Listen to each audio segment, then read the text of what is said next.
Hello, everyone. How are you? I hope that the AirPod is picking up my voice. The locusts are so loud, but once they quiet down, that's when there's no light left. So I was waiting to make this when it wasn't blazing hot.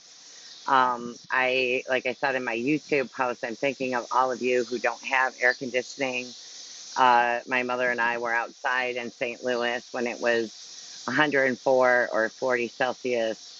And it was just nice to be able to walk into a building and have relief immediately. So, thinking of all of you, Metatron was reminding me that the message that the council brought forward about the next revolution of Pluto, which is about 250 years. So, we're having our Pluto return now.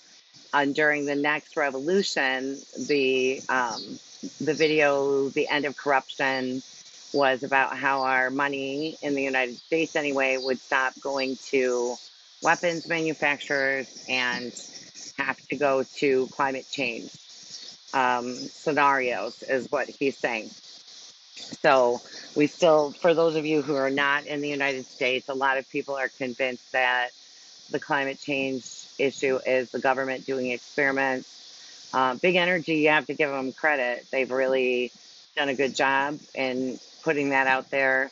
Um, so that's what we're in it. I've been saying that. Metatron's been saying that for years now. It has arrived, is what he's saying. And the last time that we talked about this, I think that I said that I know that I said, I don't remember which video, but I know I said that we were like in the threshold, in the doorway, and now he just showed me we're taking a step in.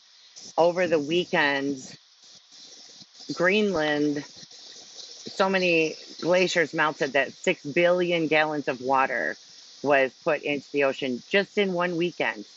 Oh, there's a wasp. Oh, that's interesting. Um, so, we're just going to continue to see this more and more. We have to adapt. I know in other countries it's not, it's accepted, science is accepted, but we have a channel here that's not allowed to air in other countries, and isn't airing the truth that's coming out tonight with the hearings. There's a lot more to be revealed. I think that the issue partly is that the people who aren't the disciples aren't attached to what's going on.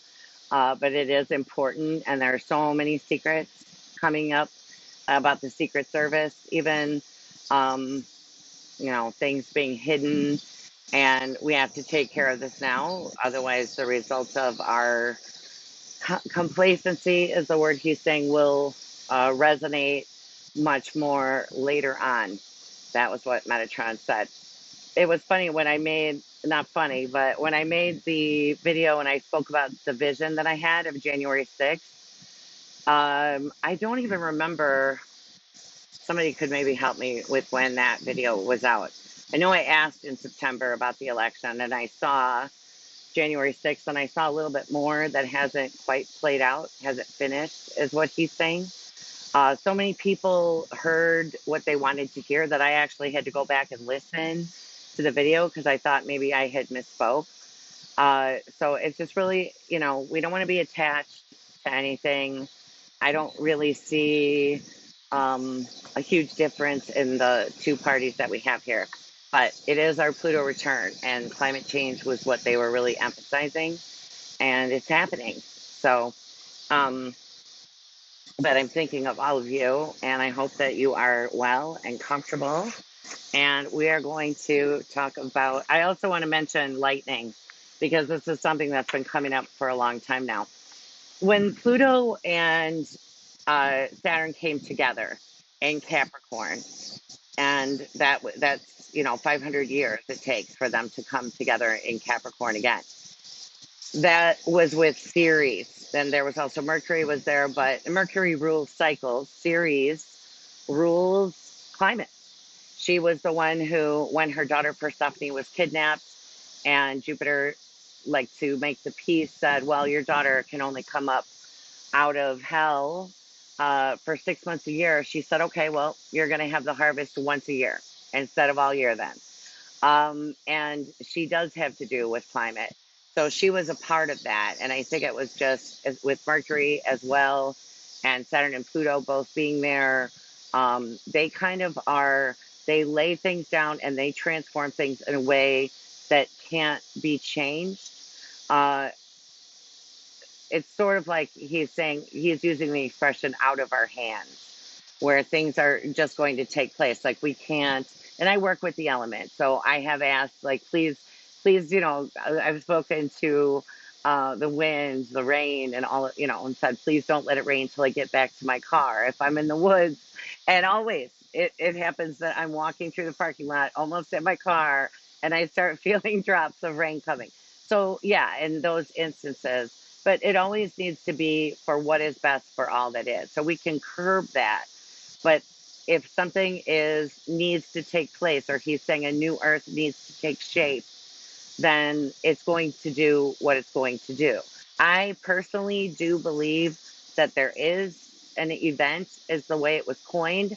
Timing is never accurate with that, because they don't tell us precisely when. He's saying that that's something that is out of our control as well. That's another thing about Saturn, with father being father time, that we can't always control timing. So I'm hoping that the light is going to stay up because the umbrella is moving around a lot. But I left it up so you won't have to watch me holding on to it, but the camera may shake. And I really hope this is helping with the sound, because some of you had said that you had a hard time hearing me last time. So let's talk about the new moon in Leo. It is a really nice new moon. Leo is the sign of the sun. In the tarot, it's the card of strength, overcoming, defeating, he's saying, challenges set in our way, passing through, sailing, he's saying, through roadblocks, in the mind, where we reach for the inner strength. The sun in the chart is the ego, but it's also the soul. So it has, of course, the higher and the lower meaning. And the Sabian symbol, this is taking place at almost 6 degrees of Leo. And the Sabian symbol is an old fashioned lady and a flapper.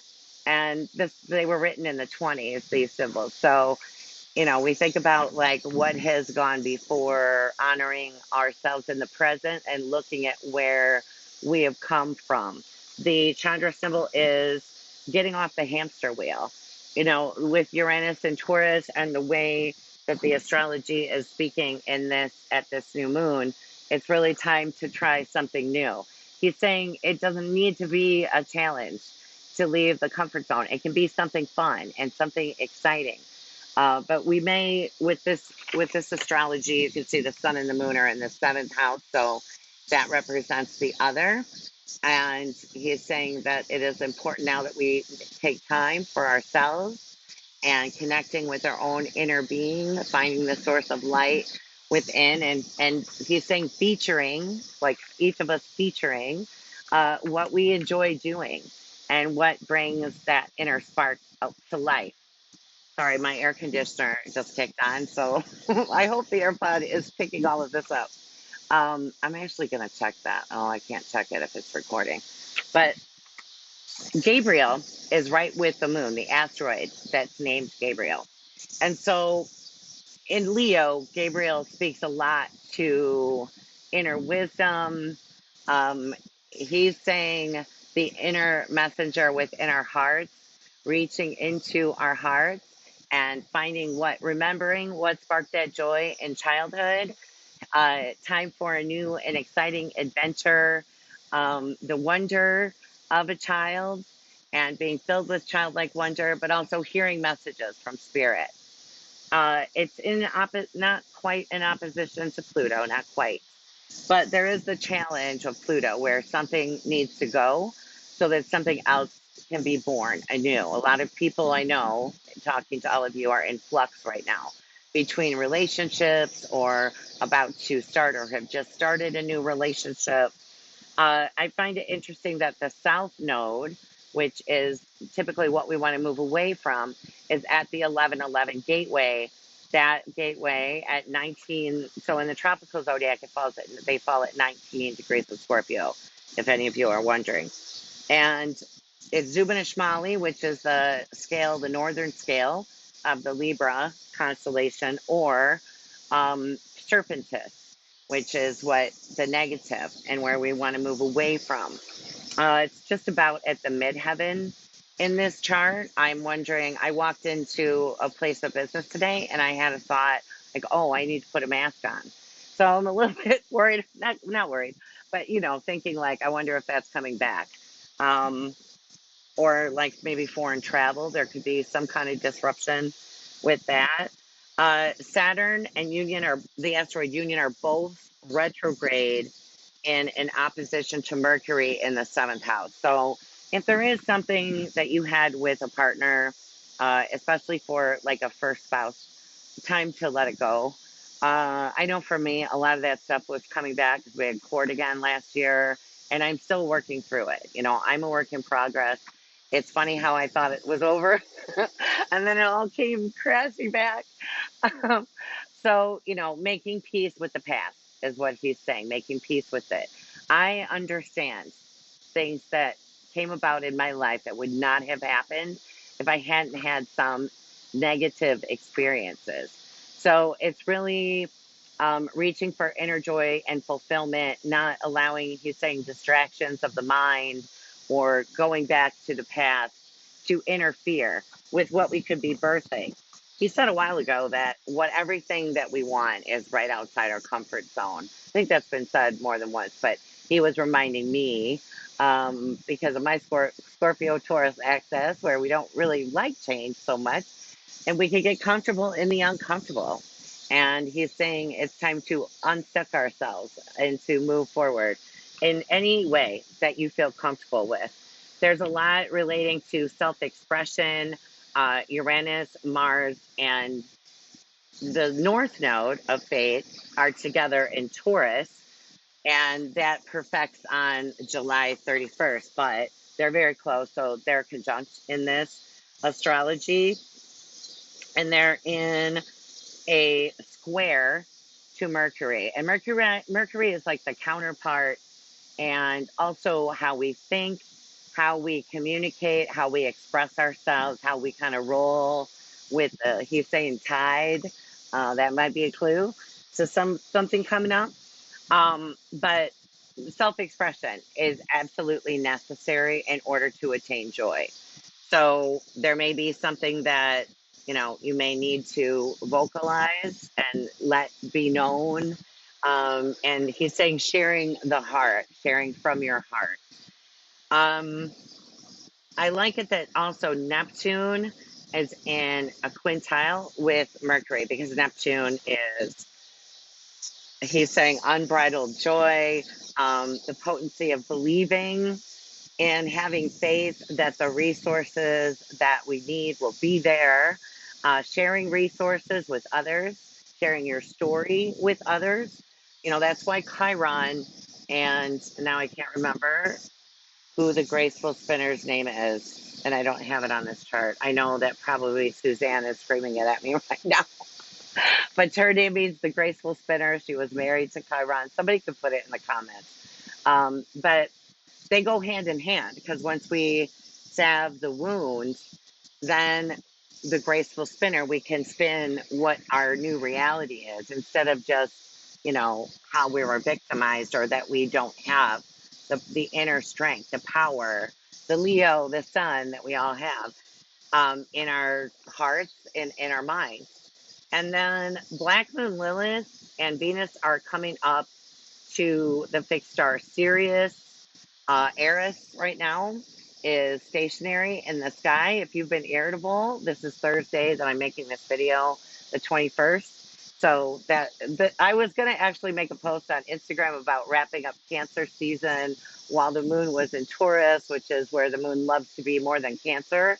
The moon loves the earthy, grounding source energy that comes from Taurus, and Taurus is about pleasure. They both represent the goddess, so our feminine side. But today the moon was with Mars, and then she's going on to hit Uranus and the North Node. So maybe a little bit rocky, but that's all right. Um, Pallas Athena, the goddess of wisdom, is with Archangel Michael's royal fixed star Aldebaran. So again, getting messages, and he's talking about the virtues and the strength of our inner being. That's in the fifth house, the Leo house, and how he's saying potent and dynamic each of us are in our own unique way. That's Michael saying that. Ceres is also with the moon and the sun for the new moon. So something that we do that's prosperous, that grows and grows, comes back, that we can just continue to get that harvest from. He spoke to all of us experience feelings of letting go and new ways of being, new reactions to scenarios or thinking of it differently, and going into uncharted territory. And uncharted or uncharted, I'm not sure. I meant to look that up. But I wrote out uncharted. So, what he was talking about with that is, I do think, like, globally, we're about to go into, we haven't all been alive. Well, maybe we were, but we don't all remember, different stories of earth changes. But this is whenever we're closing down a cycle. A lot of times when we're sensitive, we feel that and we feel timeline shifting. I used to years ago call my friends and say, I think I'm leaving the planet. I'm pretty sure I'm leaving the planet, because I would feel like, oh no, this is closing off. This isn't, I didn't understand that I was actually feeling the timeline and the cycles change. So, and that just really depends in, instances like new moon, full moon, what's happening in your chart. Doesn't mean that if it's, you don't have something around 6 degrees, that doesn't pertain to you either, because most people don't look at the progressed charts, the progressions, or the solar returns. So it could be something to do with those as well. I love it that Jupiter is in a harmonious trine in a sign of fire with Leo. He's in Aries for now. He'll be starting his retrograde soon. But that is just unlimited expansion, resources. He's in the second house of resources. And I do the universal chart, um, and he's feeding that new moon. So that's awesome. And then Chiron is with the asteroid Sphinx. Chiron isn't just about a wound either, it is inspiration. And he's saying the strength to go the distance, the fortification, and the conditions that are exactly right to go the distance. Because Sphinx is, again, the mysteries of the universe, something out of our control, spirit, the soul that is in charge right now.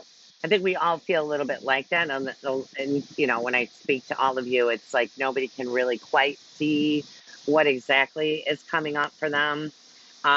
He also talked about setting ourselves free from the opinions of others. That is really like amped up these days, man. I mean, typically, if we have a moon in water, that's a big thing. But just for everybody, I feel like we have to be really careful with our words. And it's also about ingratiating, he's saying, ourselves with others in the way that we speak to them. And that he's saying get a lot of more with honey or sugar than you do, he's saying, with fire.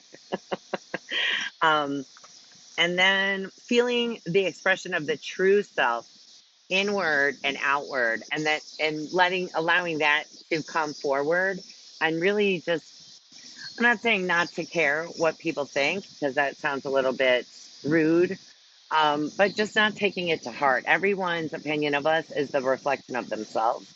It really has nothing to do with us. You might have to let go of some people who don't understand that. Um, and seeing the past through the lens of opportunity. What did it learn? Having grace, he's saying, for all of those involved, the soulmates who were involved in those changes that maybe were uncomfortable and seemed unfair and unjust. But Jupiter also represents justice. So now we have a new about 2 year period with these seeds that we're planning to bring to fruition something that is in balance and harmony, seventh house, something that is best for all that is, Uranus and Taurus, and feeling loved and supported, letting go of lack. That is huge right now, just in the ethers. And if we're not really grounded, we can be picking it up because it's really out there. A lot of fear. it looks good with the second house. I don't know if things will start opening up or the corporations. What did my colorist say today? She called it greedflation. Greedflation. And I was like, Annie, I'm going to say that in my video because it's so good. Greedflation. There's no reason for these prices to be what they are. They're making up for the pandemic on our backs. So just recognizing that and being like, this is the illusion, and remembering that prosperity resources are abundant and always available to you is what he's saying. And also just remembering that suffering is optional. We can look at it through the lens of woe is me. Everybody has it from time to time. We're here, we're in school, we're learning. I'm certainly learning. And that we can see it a different way, and we can choose to be happy, whatever our circumstances, he's saying. And he's saying current circumstances because they change, which I know you know. Forgiving loss. Okay. Letting go of a feeling of having lost something. And when we're in those feelings, we're just out of alignment with our inner being. I like the way that Eckhart Tolle talks about the ego, that it's kind of like a little entity and it likes to have its way out. Um, mine does. But that is just because we're being in the ego, right? And it's not always like we don't always have to be like, but it's good just for our own well-being to keep the focus somewhere else. I, was thinking about just looking through comments on social media right now. It's like, whoa. Um, and really trying to take time me away from that. They don't really show my posts on Facebook anyway in the group or the page. So I don't think that's a huge loss. And also Instagram, I want to mention, I see almost daily an astrologer or an, you know, somebody who works in the spiritual field being, posting, this isn't me, with the fake accounts. Just keep in mind that no one worth their salt is ever going to ask you for money and tell you that you need to schedule a session with them. That's always somebody that's bilking you out of money. So just be aware of that because it's really rampant. And sorry, I'm sweaty. And Instagram really isn't doing much about it. So I don't even think they did anything with mine. It just kind of stopped. But it is honestly like a very promising new moon. And, it's rocky right now. It's not, the rockiness is not going to really go away. But he said, don't allow ourselves to be swayed by the circumstances and the drama playing out around us or even in the ethers, what people are projecting out. I'll talk more about the AI. And I want to say in the next video, because I don't want to take up any more time. Um, I'm already at 23 minutes, but I didn't say the time. So on the 28th in London, it's at 6:54 p.m. That's a 9. I was trying to remember today what Nikola Tesla had said to me about 9, and they sort of just, like, in other words, that doesn't apply here. It is wrapping up a cycle, something that we don't want anymore. Letting go really of habits or ways that we comforted ourselves that we maybe learned from watching our parents or that were just passed down to us that just no longer apply, is what he's saying, because our vibrations have outgrown it. In Central Standard Time, it's on the 28th at 12:54 p.m. In Sydney, it's on the 29th at 3:54 a.m. I like to say, take that week to get ready for the first quarter moon, maybe just plotting and planning, because we do have Mars there with Uranus. So the caution with that really is, and it's in the third house, remembering to do the deep breathing, not overthinking, reading the signs, recognizing that the universe is always speaking to you. Once you acknowledge that, it will never stop speaking to you. So anyway, everybody, I hope you're doing well. You can still sign up for an evening with the goddesses. We're going to take more time on it's at the 8-8 gateway, the Lion's Gate. I know for sure we're going to be speaking with the goddess who rules stones and crystals and horses. And we're also going to speak with Diana, the goddess of the moon. It'd be good to start with her. And then after that, I think we're going to have a full moon group. I just need to figure out, I'd like to do it on Zoom, and then, everybody can join. It'll probably be like $11 a month. And then those will be mainly the goddesses that we're working with. But I don't want to just say it's going to be only the feminine, but the moon does represent our feminine side. So we'll see how it goes. And we will mostly, because there are so many goddesses. I was like trying to narrow it down. And I'd like to talk to all of them if we can. So anyway, I talked to some of you, and you sounded like that would be something you would be interested in. So we'll see how this first one goes. Sorry about the stand for the camera is on camera, but I couldn't help that. And anyway, I'm sending you guys so much love. He's saying fresh air, sunshine, relaxing, and joy. And I hope that this new moon develops into something beautiful and rewarding for each of you. All right, guys, sending you so much love. Bye bye.